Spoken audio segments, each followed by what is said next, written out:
सम्पूर्णमा नमस्कार। साथीहरु, कयौं यस्ता मान्छे हुनुहुन्छ जसको आँखा रातिको समय राम्रोसँग देख्दैन। यानी कि जब अँध्यारो हुन्छ त्यतिबेला उहाँहरुको आँखाले कुनै पनि कुरालाई राम्रोसँग क्लियर गर्दैन, जसलाई रतन्धो रोग पनि भन्ने गरिन्छ। आजको यस भिडियोमा रातिको समयमा आँखाको ज्योतिलाई कसरी बढाउन सकिन्छ, रतन्धो रोगको जोखिमबाट कसरी बच्न सकिन्छ, यसको बारेमा हामी कुराकानी गर्दैछौं। रातिको समयमा राम्रोसँग देख्नको लागि हाम्रो आँखाभित्र एउटा सेल रहेको हुन्छ जसले मद्दत पुर्याउने गर्छ, जसलाई रोड सेल भन्ने गरिन्छ। अब यो रोड सेल यदि खराब भयो अथवा यसको फंक्सन गडबड भयो भने राति हामी कुनै पनि कुरा राम्रोसँग देख्दैनौं। यानी कि राति राम्रोसँग देख्नको लागि आँखाभित्र रहेको यो जुन रोड सेल छ यसलाई स्वस्थ हुनुपर्छ। अब यसलाई स्वस्थ हुनको लागि दुईवटा भिटामिन चाहिन्छ।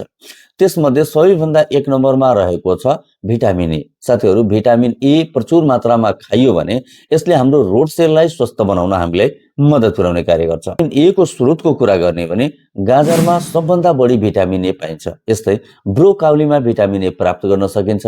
टमाटर खाँदा हामी भिटामिन ए प्राप्त गर्न सकिन्छ। यस्तै राता किसिमका जस्तै यो स्ट्रबेरीहरु भयो लगायत जुन राता किसिमका फलफुलहरु छन् यसमा हामी भिटामिन ए सजिलै प्राप्त गर्न सकिन्छ। त्यसकारण सबभन्दा पहिले त तपाई भिटामिन ए प्रचुर मात्रामा खाएको हुनुपर्छ।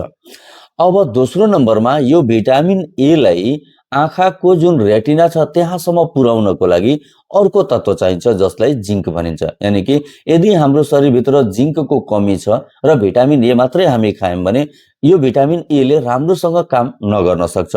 यसको कामलाई बढाउनको लागि र यसलाई सम्बन्धित ठाउँमा पुर्याउनको लागि जिंक चाहिन्छ। यानी कि जिंकले के गर्छ त यो भिटामिन ए लाई आँखाको रेटिनासम्म पुर्याउने कार्य गर्छ। त्यसकारण हामीलाई यसको साथसाथै जिंक पनि खानुपर्छ। अब जिंक कुन खानामा बढी मात्रामा पाइन्छ त काजुमा पाइन्छ, बादाममा पाइन्छ र सबभन्दा बढी फर्सीको बियामा पाइन्छ। अब यो तीनवटा मध्ये जुन तपाईको घरमा उपलब्ध छ त्यसको सेवन गरेर तपाई जिंक प्राप्त गर्न सक्नुहुन्छ। साथीहरु, यसरी भिटामिन ए र जिंक तपाईको शरीरभित्र प्रचुर मात्रामा भएको हुनुपर्छ अनि मात्र यसले तपाईको रातिको जुन आँखा नदेख्ने समस्या छ त्यसलाई समाधान गर्न, रतन्धो रोगको जोखिमबाट बचाउन र तपाईको आँखाको ज्योतिलाई बढाउन यसले मद्दत पुर्याउने कार्य गर्छ। यसरी साथीहरु, यो दुईवटा भिटामिन्सको सेवन गरेर रातिको समयमा आफ्नो आँखाको ज्योतिलाई बढाउन अत्यधिक मात्रामा मद्दत प्राप्त गर्नुहोला।